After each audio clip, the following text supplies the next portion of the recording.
Mukhang sinigang, pero hindi ito sinigang. Nakatikim ka na ba ng kinamatisang baboy? Masarap pala siya, guys. Ang dami ko kasing na-harvest na cherry tomatoes, kaya naisip kong gawin ito. Ang sarap. Panalo. Super dali lang lutuin. Let me show you how. So, mag-isa lang ng bawang at sibuyas at lutuin yung sibuyas hanggang sa ito ay maging malambot na or translucent na. Saka natin ilagay yung ating kamatis. Lutuin ninyong mabuti hanggang sa kamatis natin ay halos ganyan na o natutuyo-tuyo na.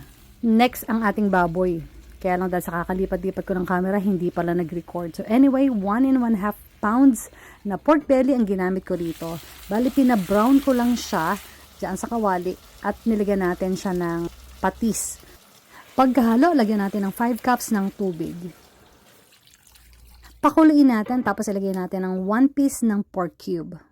Saka natin pakuluin for 30 to 45 minutes hanggang ang ating baboy ay malambot na. At ilagay natin ang ating siling nagmamalaki. Pwede mo tikman kung gusto mong timplahan ng asin.